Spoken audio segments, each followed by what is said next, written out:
Good morning, good afternoon, and good evening, everybody. Thank you for tuning in to another Super Tease video. And in this one, I'm going to be reviewing my gameplay against a Fire Mage, a Shadow Priest, and a Holy Paladin. The main purpose of this commentary is to give you insight on what I'm thinking about in a game and what I'm trying to do to be able to win so that you can then apply that thinking to your own game. We can all improve and kind of climb the ladder and climb the rankings as you would want to. So in this particular meta, Fire Mage is very prevalent. You're going to see them in probably 80% of your games. So it's very important to know what they can do and what you can do to stop them. So specifically with my team, I have a Balanced Druid, an Elemental Shaman, and a Holy Paladin. So Fire Mages activate Combustion. And when they activate Combustion, it will show up on Gladius here. And it will show up on Omnibar here. And it'll show up as an orange circle in a box. When you see that, you need to pretend that the world is ending because your world will be ending seconds later if you don't react to it immediately. So for the most part, my eyes against the Fire Mage are glued to this portion of Gladius looking for combustion. At the start of a fight, I do want to try and crowd control the healer. I can do so by dashing in and using Disorient from stealth. This allowed me to hit 3 players and land a Cyclone on the Holy Paladin. Now, with some better coordination from my team, we should have been able to stop the Mass Dispel. This would have allowed our opener to be a lot stronger. Generally speaking here, this is the main crowd control of a mage, Dragon's Breath. So when I saw that on my Paladin, I used Solar Beam on the mage to stop Polymorph. Then I immediately start casting Cyclones, and here's Combustion. I go into bear form and pop Barkskin immediately, and I tell my Paladin to consider trinketing. The main reason that the Paladin should trinket in this position is because the Shadow Priest, if we're looking at Gladius, also used Void form, this little purple with a 3, along with Combustion from the Mage, and along with Power Infusion here on the Omnibar. Now, these 3 cooldowns together are almost an instant KO as a Balanced Druid, even through Barkskin and bear form, with Mind Games soaking up all of your healing from its negative effects. So your healer likely needs to use a very powerful cooldown when those 3 abilities are active at the same time. Now that those abilities are on cooldown, we want to start getting more aggressive. However, the Paladin has been put into a polymorph, so it's either cooldowns that you need to be afraid of or your healer in crowd control that you need to be afraid of against mages.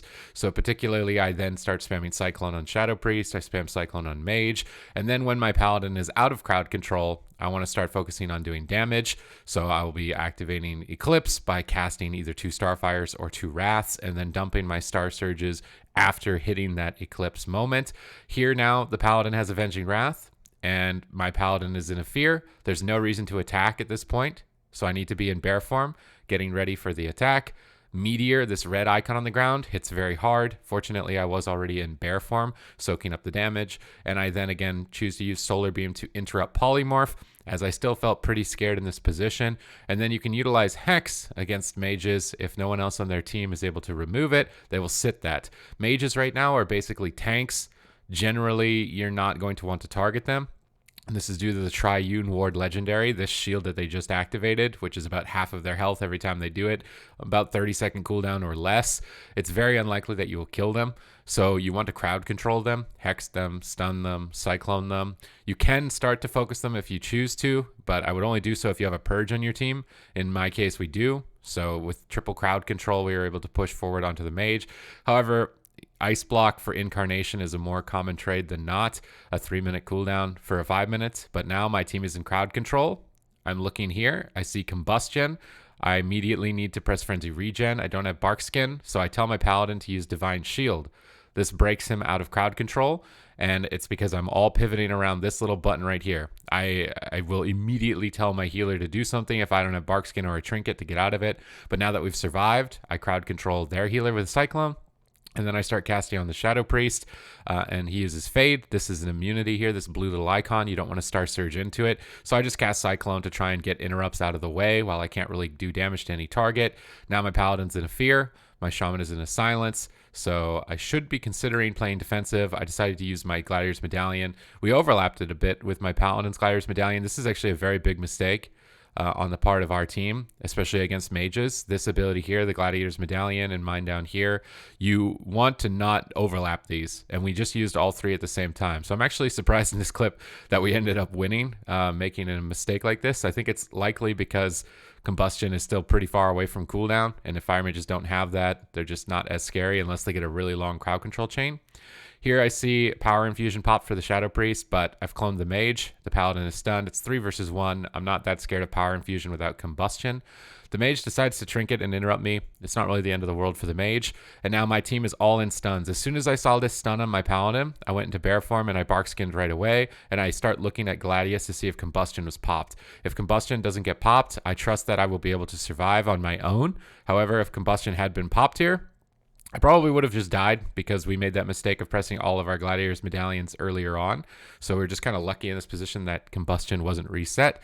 However, every fireball the mage casts, as a lot of mages are playing the honor talent Tinder, means that it's 5 seconds off the cooldown. So here we can see combustion on my omnibar at 30 seconds, but every fireball reduces that 5 seconds further. So you can't really trust your omnibar. It's better to just kind of feel like, oh, he's got a lot of fireballs. This thing says 20, but he probably has it right now. And then look for it on the Gladius. Now, my paladin gets polymorphed, so I'm immediately casting Cyclones. I bait interrupt, I run around the corner, and I need to hide in the room. I have no Gladiator's Medallion, I have no wall. There's no reason to be outside. I need to hide while my paladin's controlled. Then when he comes out, come back out. And in this position, the paladin overextended and we stunned him, so I called for a swap to the paladin. Swapping to healers right now seems to be like a good strategy, especially if you can punish them with a long stun when they're overextended. So definitely look for opportunities to do that. We managed to get the paladin's Gladiator's Medallion, but look, combustion, mind games, they're switching to my paladin. So I jump in and I disorient all 3 enemy casters trying to stall, and this is when you want to spam heal. And the main reason you want to spam regrowth here is that the mage is on Cyclone DR, the priest is going to line of sight me in the room, so it was more guaranteed that I would land healing on my paladin at this point to save him. And I think just healing when your healer is stunned is a good idea, especially as any hybrid in the game, but in this position obviously I'm playing a balanced druid. Then I start getting aggressive. I start trying to go for Eclipse, as this is likely to be a long game, and as a balanced druid in these caster mirrors where you're fighting 2 ranged DPS, you should anticipate long matches. So the main nature of this game is to just do as much damage as possible, run the enemy healer out of mana, and then kill them in dampening. And that's kind of the strategy for both teams when it's this mirror wizard matchup. Here I see the mage and paladin stacked up, so I cast root on the paladin, combo it with solar beam. Paladin anticipates it and uses sacrifice, so the priest takes 0 damage. So I choose to cyclone the priest while they're taking 0 damage, and then switch to the paladin a little bit, poke them while they're low because we got the trinket earlier on. Now, the enemy team is starting to mix up their targeting. We're no longer the target, so our gameplay changes a little bit when we're not the target. We're not anticipating getting into bear form anymore. We're trying to disrupt crowd control and damage and then heal our allies. So cloning the mage while my paladin here is silenced is a good idea. And then as soon as the mage is cloned, I start focusing on damage because only 1 damage dealer and my healer not in crowd control is not going to be enough to end the game. However, paladin got a Avenging Wrath proc here. And with Avenging Wrath, Paladin will just heal a target to full without even casting. Paladins don't have to cast in general right now. They're probably the best healer. Hands down are the best healer at the moment. They have solid mana. They almost never have to cast. But the main objective of the game here is to run their paladin out of mana, and that icon means he's drinking. I need to jump in. I need to stop it. So this is also another good reason to run Wild Charge, as Starfall does not go around corners anymore. So you will need to get in line of sight of the enemy healers. I choose to cycle on the Shadow Priest because I want to push a little bit more aggressive on the Paladin, and I think that my Paladin was also trying to drink, and these types of matchups can turn into that, where both teams are just trying to drink and have as much mana moving into deep dampening as possible. I focus all my crowd control on the Shadow Priest as I see them pushing over towards my Paladin, and the entire team runs in. I cycle in the Paladin as soon as they leave the pillar, and I'm trying to punish the mage for being in the room at so low health. I could have used a solar beam a little bit faster. I think I solar beamed too late here. And now combustion, mind games. Scariest moment in the game, I just tell my paladin to bubble. At any times, combustion plus an enemy teammate's cooldown, if you don't have a very strong cooldown, like immunity to damage, you're just going to flat out die if you can't interrupt it or crowd control it. And in that position, we didn't. So you're going to have to trade a cooldown. And then suddenly we start switching to their paladin because their paladin's playing aggressive on top of our team. However, I think that this incarnation that I've activated could have been utilized better. We got Ice Block earlier on. That's a 5-minute cooldown. So using this second wave of incarnation should have likely been on the Fire Mage. But their team has so many immunity cooldowns, life swap, alter time, avenging wrath, that it's really unlikely that they ever die as long as they press one of these buttons. If I was a Convoke the Spirits Balance Druid, that would probably likely be otherwise. They probably wouldn't have time to react to survive. And it's kind of the way the game is advancing at this point. Players are realizing what the cooldowns are, and that's the main purpose of this video too, is to kind of show you what the cooldowns are. So if you're dying really fast, you don't understand what's going on, hopefully watching a video like this will show you those cooldowns, and then you'll be able to survive longer and win your matches. Now, they start playing really aggressive here towards the end, probably because their paladin is so low on mana. They're trying to force a kill. Now, here, my entire team is crowd controlled, but the mage is in a clone.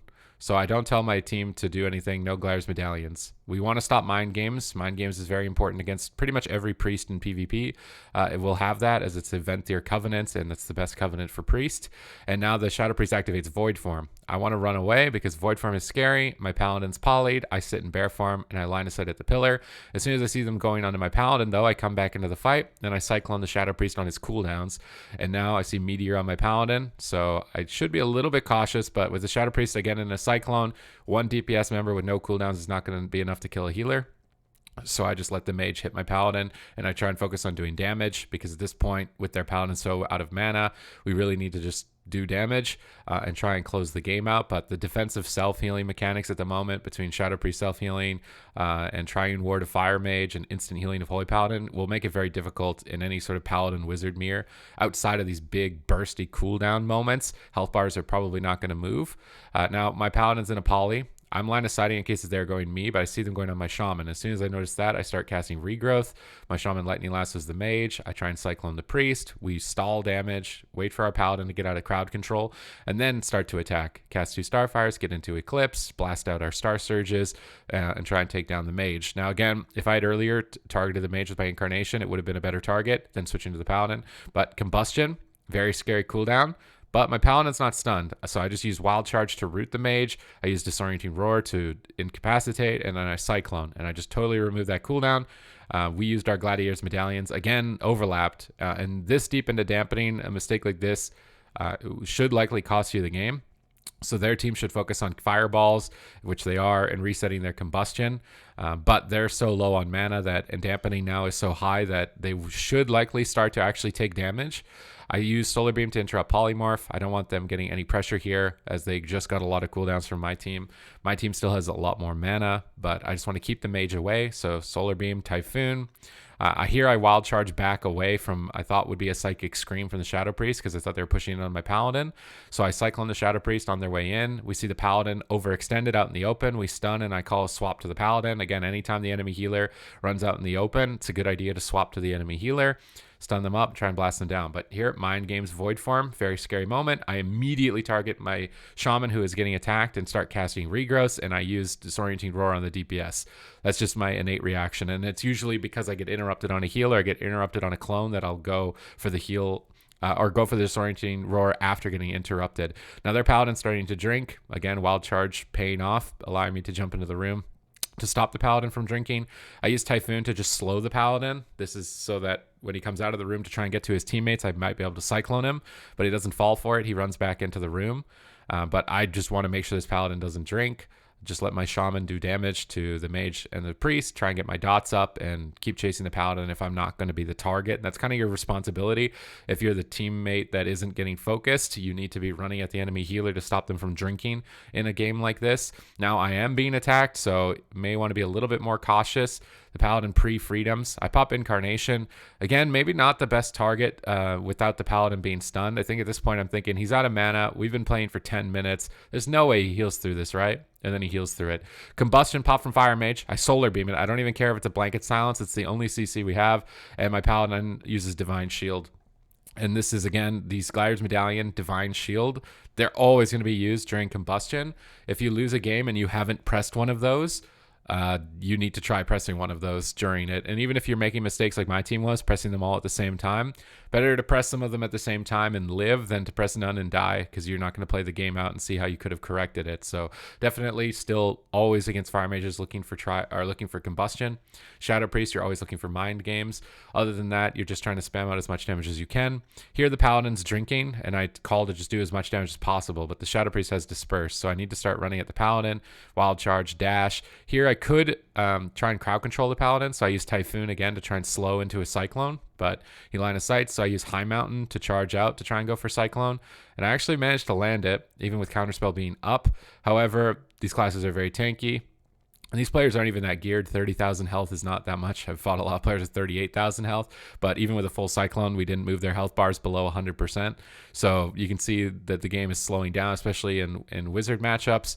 Now we start blasting the mage. If my incarnations had been used on the mage, here we proc his seed, and this is a Night Fae ability a lot of fire mages will run. It's very hard to target. You can see I can't click it. The regenerating wild seed here, and it's at full health. You can heal it, you can use defensive cooldowns on it, and you can crowd control to stop people from attacking it. Because of all that, we can't actually kill it. It's a very frustrating mechanic right now. Pretty much every fire mage is going to have it. You should be aware of it when you've actually killed the mage. They're likely going to proc into a seed. I'm hoping that changes. They either make it easier to target. I don't think it should be healable. I don't think defensive cooldowns should be used on it. I think the only way to protect it should be crowd control. Because right now being able to heal it and use cooldowns and actually life grip it and reposition it seems really strange and way too strong. It's just a really frustrating mechanic, but you should be aware of it because every fire mage is going to be Night Fae. Now their Paladin is completely out of mana. We're tilted because they didn't die to the Wild Seed. And our mana is actually starting to even out with how long this game has actually been going on. So again, our main focus is just keep dots up, try and do as much damage as possible, pay attention to combustion. Here, my Paladin has no trinket or bubble, so fortunately my Shaman crowd controls the mage with Lightning Lasso, and I think I was telling my team to save some crowd control for it, so save a stun, and then you can cast Cyclone out of the stun and get rid of the combustion. Combustion's over, I switch the clone to their Paladin, I innervate my healer to try and give some free healing here, clone their mage again, and just try and peel, drag the game on. Mind games is scary. I Cyclone it right before the cast finishes, and I start casting heals because my Paladin's in a Dragon's Breath, and this is just defensive Boomkin gameplay, which is basically what you need to do in a Wizard Mirror. Is if you're spamming out these Cyclones and being super annoying, you kind of bring their damage down to 0, and then your damage will come out ahead. In this position, my Paladin was CC'd, so I line of sighted down here on the side. Then when he comes out of crowd control, I come back into the fight and just start casting Cyclones, getting dots up, knocking enemies away. Here the Paladin is drinking, and I'm the target. So my teammates should have been the ones going after the Paladin, but nobody on my team was going after the Paladin. And this drink could have actually potentially lost the game. With how much mana the Paladin ultimately was getting here. I decided to try and chase down the mage if I could, but this drink, like a drink like this, normally should be the end of the game. I was surprised, actually, having used our Gladiator's Medallions twice at the same time and letting a drink like that go through. I think we're still able to pull off a win. Now I'm starting to wonder if we did actually win this game. Mind games, scary. It's that little red face icon that the priest will cast. If that's on you, you don't want to heal because you'll actually do damage instead of heal. Here, my Paladin's counterspelled, so I use Disorienting Roar. I start spamming Cyclones. I just want to stop damage. The Paladin trinkets, so I try and Cyclone the trinket. That gets Divine Shield. We get Life Swap here. You can see finally at 12 minutes left in the game, dampening is high enough that the health bars are actually starting to move. So despite anticipating a fast-paced meta, I think now with classes unlocking their legendaries, health pools getting higher, a lot of these healing effects really starting to sink in, and players starting to learn what the cooldowns are, the game is ultimately going to slow down. There still will be some matchups that are fast, but generally as a balanced druid, I think you're going to expect longer games than not. Here again, combustion for Fire Mage, Paladin polyed, I tell him to trinket. There's no way we're sitting a polymorph at 12 minutes left in the game, probably close to 50% dampening against 2 of their strongest cooldowns. So spam Cyclone on that, just try and survive. We're obviously playing at a significant deficit, having their Paladin drink to practically full mana just a few minutes earlier, so we have to play through it again. I pop Incarn on the mage, and I think actually, now that I'm thinking about it, every Incarn should likely be into the mage unless you catch the Paladin without a trinket. If I had put every incarn into the mage, it's probably likely we would have killed him. But now swapping to the paladin, who has no trinket, I think is a good idea. And ultimately, because incarn is such a powerful cooldown this deep into dampening, as long as I land my interrupt here on his cast, his flash of light, even if I don't, I think with him being so low, having held it, he should inevitably die. He's at literally 1% and does die. So the game right now in a Wizard Cleave matchup, from my analysis, is basically don't die until you're incredibly deep in dampening, and then press all of your big damage cooldowns at the same time and just kill them. That is the nature of the strategy in these wizard matchups at the moment, because prior to dampening, aside from these big cooldown windows, you're not really going to move their health bar. It's more likely that they will move yours. I think of combustion more like incarn on less than a minute cooldown, so you need to constantly be aware of it. And then from your side, just focus on defense, dragging the fight into dampening, and trying to blast somebody out of the game deep into dampening with incarnation. This is kind of just the fail-safe strategy. This is what's going to happen no matter what, as long as you play solid defense. This is the main strategy that pretty much every tournament team has ever utilized as well. Do damage and don't die. It's kind of just a standard strategy. If you know what all the cooldowns are, hopefully from watching this video, you have a better idea what they are. I think you'll be able to pull this off. So thank you very much for watching the video. I hope that you enjoyed it. If you liked it, please subscribe and leave a comment down below. That does help out the channel immensely. Other than that, thank you very much for watching, and I will see you in the next one.